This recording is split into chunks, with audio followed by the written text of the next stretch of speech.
by Deputy CM Mallu Batti Vikramarka.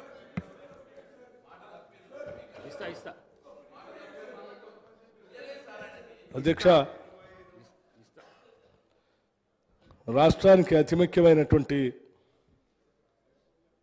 విద్యుత్ శక్తి పైన మారినటువంటి ఈ పరిస్థితుల్లో ఒక దశాబ్ద కాలం అనేక రకాలైనటువంటి ఇబ్బందులు పడినటువంటి రాష్ట్ర ప్రజానికం ఇచ్చినటువంటి తీర్పుకు అనుగుణంగా ఈరోజు ఇందిరమ్మ ప్రభుత్వం ఏర్పడిన తర్వాత రాష్ట్రంలో ఉన్నటువంటి ఆర్థిక పరిస్థితుల గురించి నేను వివరించాం.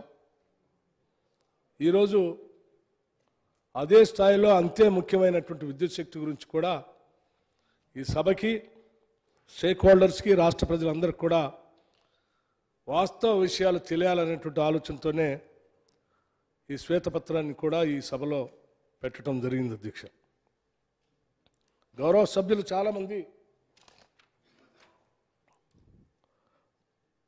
శ్రీ జగదీశ్వర్ రెడ్డి గారు, కె రాజగోపాల్ రెడ్డి గారు, పాయల్ శంకర్ గారు, వంశీకృష్ణ గారు, రాజ్ ఠాకూర్ గారు, అక్బరుద్దీన్ ఓవైసీ గారు, కోనంనేని సాంబశివరావు గారు, మహేశ్వర్ రెడ్డి గారు, ఇతర మిత్రులు చాలామంది సుదీర్ఘంగా మాట్లాడటమే కాకుండా విలువైనటువంటి సూచనలు కూడా ఇచ్చారు. అధ్యక్ష, వారు ఇచ్చినటువంటి విలువైన సూచనల్ని తప్పనిసరిగా ఈ రాష్ట్ర భవిష్యత్తు అవసరాల కోసం విద్యుత్ శక్తిని పెద్ద ఎత్తున ఉత్పత్తి చేసుకునేటువంటి క్రమంలో కానీ, పంపిణీ చేసుకునేటువంటి క్రమంలో కానీ ఉపయోగిస్తామని వారి అనుభవాన్ని తప్పనిసరిగా పరిగణలో తీసుకుంటామని ఈ సభలో మీ ద్వారా తెలియజేస్తా ఉన్నాం. అధ్యక్ష, అయితే కొన్ని విషయాలు ఈ శ్వేతపత్రంలో పెట్టినటువంటి అంశాలు మాట్లాడిన తర్వాత కూడా ఇంకా కొన్ని అంశాలు వారు లేవనెత్తారు. ప్రధాన ప్రతిపక్ష పార్టీకి సంబంధించిన మిత్రులు మాట్లాడేటప్పుడు కొన్ని అంశాలు లేవనెత్తి మొత్తం మేమే చేశాము, మొత్తం మా వల్లనే జరిగింది, మీరు వచ్చిన తర్వాత ఏమీ చేయలేదు, మీతో ఏది కాదు, గత ప్రభుత్వాలు ఏమీ చేయలేదు, ఇవాళ జరిగేదంతా మేమే అని చెప్పే ప్రయత్నం కూడా చేశారు. అధ్యక్ష, నేను కాదంటలేదు, కానీ వాస్తవ విషయాల్ని మీరు చేశారా, మేము చేశామా, గత పాలకులు చేశారా, అన్నీ కూడా లెక్కలు డేట్లతో సహా ఉన్నాయి. అధ్యక్ష, ఏ దాస్తే దాగేవి కాదు, అది జేబులో పెట్టుకొని పోయేవి కూడా కాదు. అన్ని పెద్ద పెద్దన వందల వేల ఎకరాల్లో కళ్ళకు కనిపించేటువంటి ప్రాజెక్టులు అవన్నీ.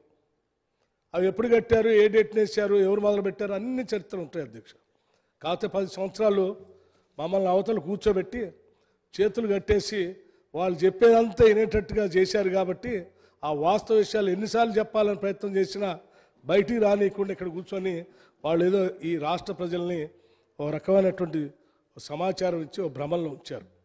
కానీ ఈ రోజులు స్వాతంత్రం వచ్చినటువంటి తెలంగాణ రాష్ట్రంలో వాస్తవ విషయాలన్నీ స్పష్టంగా మీ ద్వారా ఈ సభకి, రాష్ట్రానికి కూడా తెలియాలనేటువంటి ఆలోచనతో కొన్ని విషయాలు మాత్రం, మరీ ఎక్కువ లోతులు పోకుండా కొన్ని విషయాలు మాత్రం ఈ సభ దృష్టికి తీసుకొని రాదలుచుకున్నాను. అధ్యక్ష, పవర్ అనేది, విద్యుత్ శక్తి అనేది ఒక్క రోజులో తయారు చేసేది కాదు. అధికారంలోకి వచ్చిన మొదటి సంవత్సరంలో కూడా తయారు చేసేది కాదు, 2 సంవత్సరాలు కూడా తయారు చేసేది కాదు. దానికి ఒక ప్రణాళిక, దాని తర్వాత దాన్ని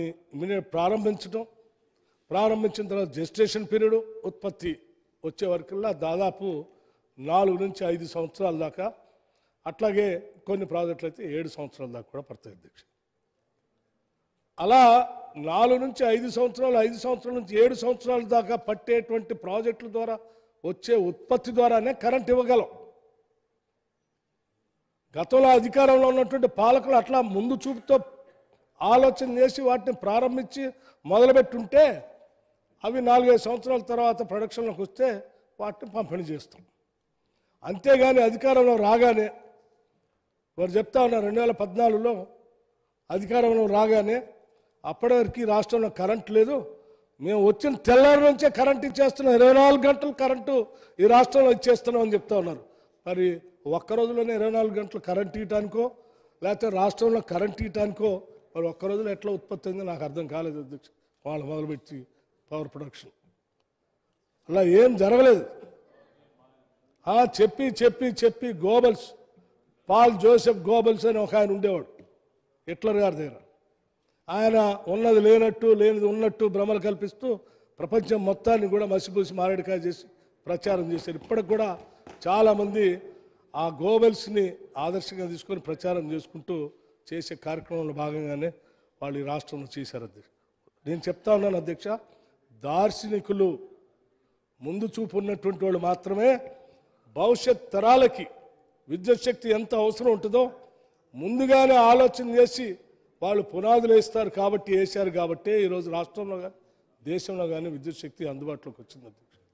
ఉదాహరణకు అధ్యక్ష, దేశంలో ప్రతి ఏటా పెరుగుతున్నటువంటి విద్యుత్ డిమాండ్ని దృష్టిలో పెట్టుకొని దార్శనికులైన మా నాయకులు శ్రీమతి సోనియా గాంధీ గారు, శ్రీ మన్మోహన్ సింగ్ గారి నాయకత్వంలోని అప్పటి యూపీఏ ప్రభుత్వం దాదాపు 2 దశాబ్దాల క్రితమే విద్యుత్ రంగంలో అనేక సంస్కరణలు చేపట్టడం జరగటం వలన ఈరోజు దేశంలో విద్యుత్ అందుబాటులోకి వచ్చింది అధ్యక్ష. అట్లాగే ఈ రాష్ట్రంలో కూడా వచ్చింది. ఆ విద్యుత్ సంస్కరణ ఫలితంగానే దేశంలోని అనేక రాష్ట్రాల్లో కొత్త విద్యుత్ ఉత్పత్తి కేంద్రాల స్థాపనకు దారులు పడ్డాయి.